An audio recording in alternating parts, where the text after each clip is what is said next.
नमस्कार दोस्तों। मान लो आपने किसी एग्ज़ाम के लिए पूरी मेहनत की, बहुत सारी किताबों को देखा, उसको पढ़ा, नोट्स बनाए, पूरी मेहनत की, और जब आप वहाँ पे पहुँचे तो आपको पता चला कि आपका टाइम ओवर हो गया है, एग्ज़ाम ओवर हो चुका है। आपको कैसा लगेगा? ये एग्ज़ाम कहीं और नहीं बल्कि ज़िंदगी है।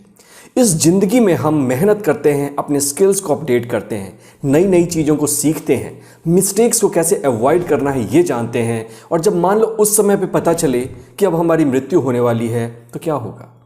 जो टैलेंट हमने लिया है, जो गिफ्ट्स हमारे अंदर हैं और जो हम सोसाइटी को दे सकते थे, खुद के लिए एक नई लाइफ बना सकते थे, उससे वंचित रह जाएंगे। और इसके लिए लंबा जीना ना सिर्फ ज़रूरी है बल्कि हम सब की रिस्पॉन्सिबिलिटी है। और इस बात को साबित किया है जापानियों ने। अगर आप जापान में जाओ तो वहाँ पे आप देख सकते हो कि 100 साल के आदमी साइकिलिंग करते हुए मिल जाएंगे, या फिर 95 साल के कोई बुजुर्ग आपको बागवानी करते हुए मिल जाएंगे, या 110 साल के 2-3 बुजुर्ग आपस में बैठकर ठहाके लगाते हुए मिल सकते हैं। ये पावर है जापान की, जिसने दुनिया को सिखाया कि हमारी लंबी उम्र, जवान रहने का सीक्रेट, दांतों को सुरक्षित रखने का सीक्रेट कहीं हमारी जीन्स में नहीं बल्कि हमारी लाइफस्टाइल में है। और कुछ छोटे से बदलाव करके 115 से 120 साल आराम से जी सकते हैं। इसके अलावा स्वस्थ रह सकते हैं, निरोग रह सकते हैं और पूरी तरह से अपने आप को एनर्जेटिक रख सकते हैं। मित्रों, ये वीडियो वाकई कमाल का है। इसको जब मैंने उनके रिसर्च को पढ़ा तो मेरा दिमाग हिल गया। इन चीज़ों को मैं सिर्फ आपके लिए नहीं बल्कि अपने लिए भी बना रहा हूं, क्योंकि मुझे भी इन चीज़ों को फॉलो करना बहुत इंपॉर्टेंट है और मैंने शुरुआत कर दी है। पहली रिचुअल जो वो फॉलो करते हैं वो है हारा हच बुन में। आप कहेंगे ये क्या बोल दिया, तो चलो आगे बताता हूँ। जो हमारा पेट है, गैस्ट्रोइंटेस्टाइनल सिस्टम है, ये एक अपने आप में नर्वस सिस्टम है, इसलिए इसको सेकेंड ब्रेन कहा गया है। जब आपको भूख लगती है तो इसके अंदर एक हार्मोन बनता है ग्रेलिन। जब आप खाना अंदर लेते हो तो यहाँ से स्ट्रेच रिसेप्टर्स स्ट्रेच होते हैं और वेगस नर्व के थ्रू आपके ब्रेन स्टेम को मैसेज जाता है एफरेंट पाथवे में। वहीं वेगस नर्व से फिर से वापस इफरेंट पाथवे में मैसेज आता है कि लेप्टिन रिलीज करो। लेप्टिन क्या है? जो कि आपको सेटिस्फैक्शन का एहसास देता है। और वहाँ जो हमारे नर्वस सिस्टम है गट में, मिसनस प्लेक्सस और बेक्स प्लेक्सस, ये रिलीज करते हैं लेप्टिन और इससे हमें सेटिस्फैक्शन मिलता है और हम खाने को रोक देते हैं। लेकिन इस काम में 20 मिनट लग जाते हैं और एक इंसान, नॉर्मल इंडियन इंसान, इस टाइम में बहुत ज़्यादा ओवर ईटिंग कर लेता है। और आपको तो पता है ज़्यादा खाने से मेटाबॉलिक सिंड्रोम्स होते हैं, हमें ओबेसिटी आती है, हमारे काम करने की क्षमता कम हो जाती है, जीन्स नेगेटिव वे में सिग्नल होते हैं, हमारी उम्र घट जाती है, बुढ़ापा जल्दी आ जाता है। इसलिए जापानियों ने इसका एक तोड़ निकाला है। वो सिर्फ 80% जैसे ही सेटिस्फाइड होते हैं उस खाने को वो रोक देते हैं। इसके कारण वो कम खाते हैं और निरोग रहते हैं। इसी का दूसरा वर्जन जो कि कांगो में प्रैक्टिस किया जाता है, वहाँ जितना धीरे हो सके वो लोग खाने को खाते हैं ताकि ब्रेन को सिग्नल चला जाए और वो आपको रुकने के लिए बोल दे। और मित्रों, हमारे वैदिक सिस्टम में भी कहा गया है कि खाने को 32 बार चबा कर खाओ, और तो और खाने को इतना चबाओ कि वो पानी की तरह हो जाए। भोजन को पियो और पानी को खाओ। इस सब का एक ही मकसद है कि आप स्लोली खाएं, कम खाएं, और जब आप कम खाएंगे ना तो आपके इंटेस्टाइन को रेस्ट मिलता है, आपके शरीर को ज़्यादा न्यूट्रिशन मिलता है, गट को मेहनत नहीं करनी पड़ेगी और आपकी उम्र अपने आप लंबी हो जाएगी। दूसरा रिचुअल जो जापानीज फॉलो करते हैं वो है they consider food as meditation. हम अपने लाइफस्टाइल को देखें, आज खाना कैसे खाते हैं? टीवी चल रहा है, मोबाइल फ़ोन देख रहे हैं, टेबल पे किसी को किसी से मतलब नहीं है और जल्दी जल्दी खाने को ठूसते हैं। लेकिन जापानियों के लिए ये उनका एक पवित्र अनुष्ठान है, जैसे कि उनकी ये इबादत है, कोई यज्ञ है या मेडिटेशन है। जहाँ वो बैठते हैं, खाने को पहले एक साथ खाते हैं, वो ज़मीन पर बैठकर खाते हैं, क्योंकि जब भी आप ज़मीन पर बैठते हो अपने पीठ को बैलेंस करते हो और इस बैलेंस में हमारा सेरिबेलम, जो छोटा ब्रेन है, वो एक्टिव हो जाता है। इसकी एक्टिविटी के कारण हमारा पूरा मन शांत होने लगता है।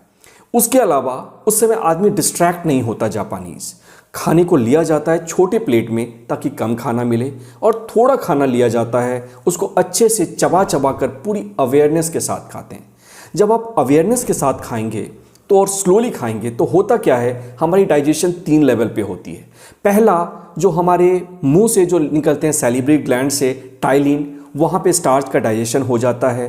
फिर हमारे स्टोमक, यहाँ पे जो खाना आता है उसको गैस्ट्रिक लाइपेज और पेप्सिन एंजाइम डाइजेस्ट करता है। और फाइनली जब वो छोटी आंत स्मॉल इंटेस्टाइन में पहुँचता है तो वहाँ पे pancreatic enzymes, pancreatic lipase, trypsin, chymotrypsin, ये खाने को पूरी तरह से डाइजेस्ट करते हैं।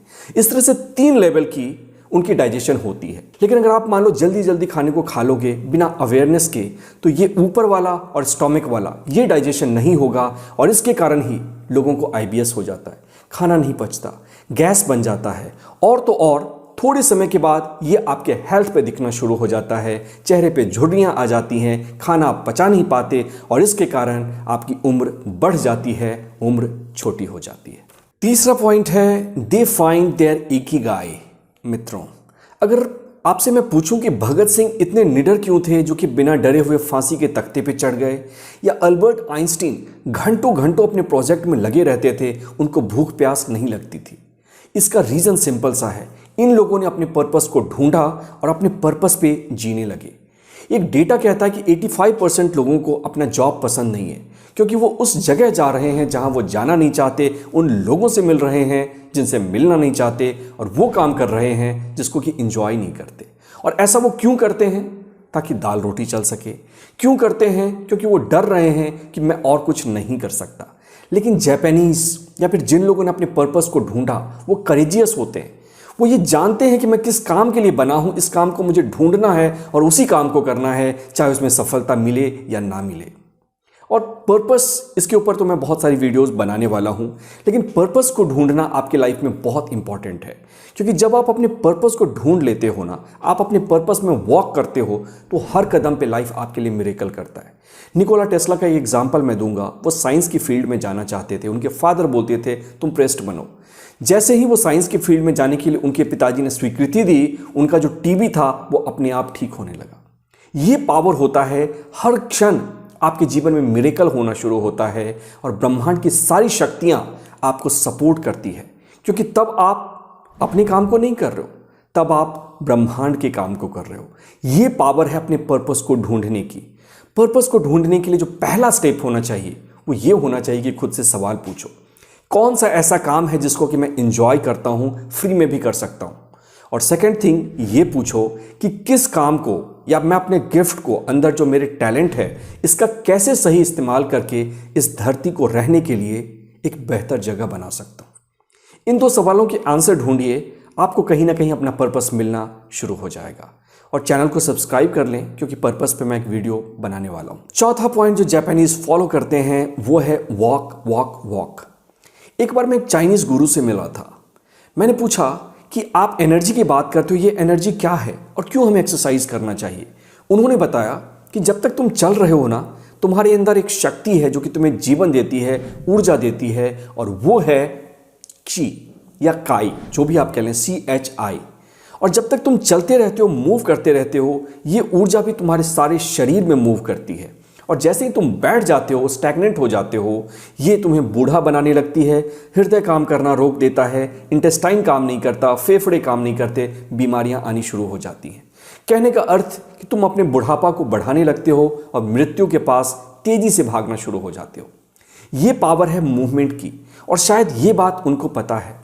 क्या आपको पता है कि इंडिया में जो साइकिल की सेल है, वो सेल आज 30% हो गई है क्योंकि इंडियंस मेहनत नहीं करना चाहते। वहीं जापान में पिछले 3 सालों में साइकिल की सेल 3 गुना बढ़ गई है।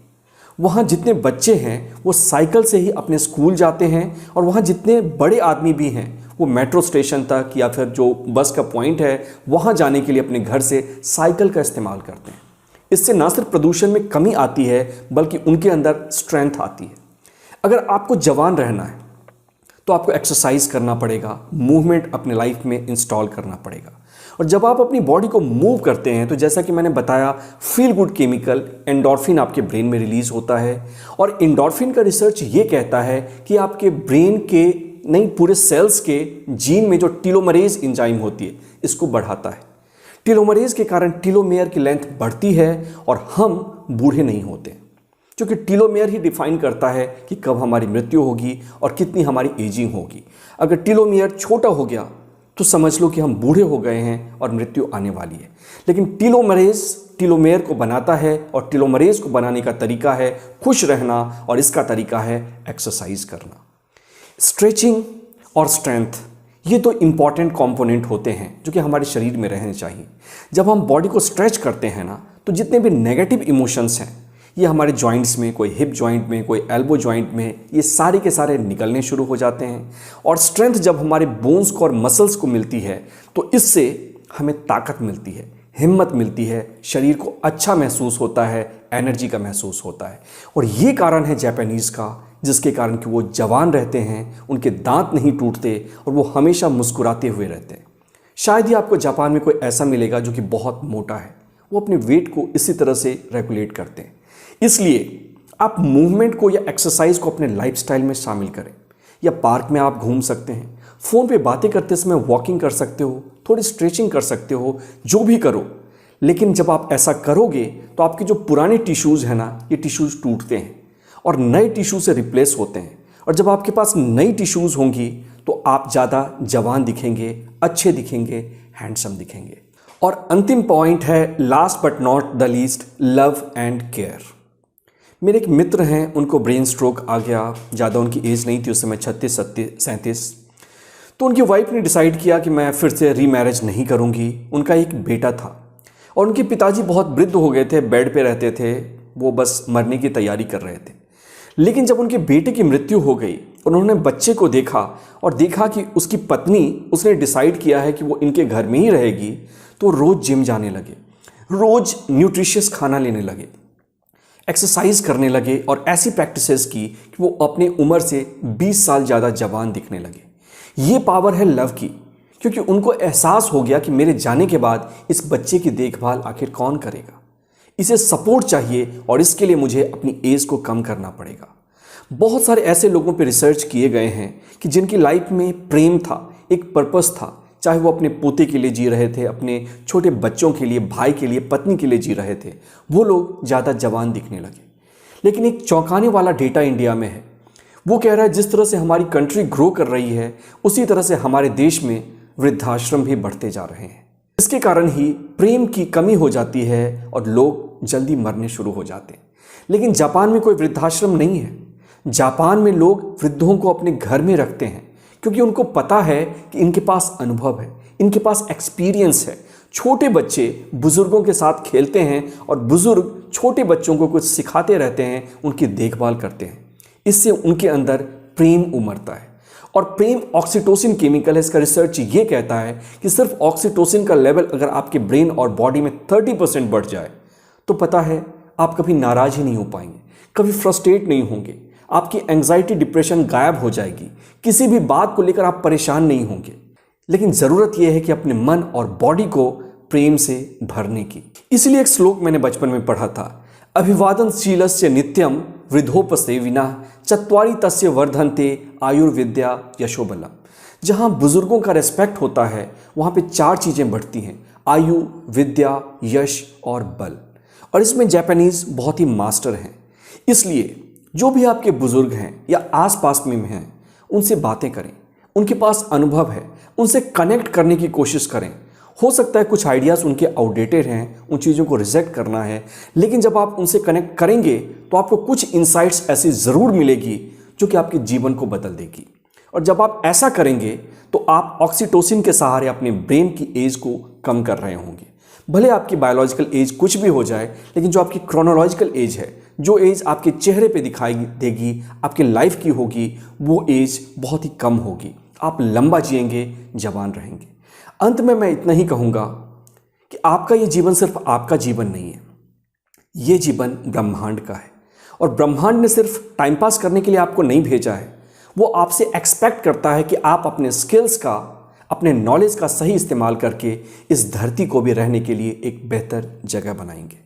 आशा करता हूँ कि वीडियो आपको पसंद आई होगी। अगर पसंद आई तो एक कमेंट करके आप मुझे बता सकते हैं कि आप और क्या चैलेंज फेस कर रहे हैं अपने लाइफ में। मैं कोशिश करूँगा अपने वीडियोज़ के सहारे उसे हल करने की।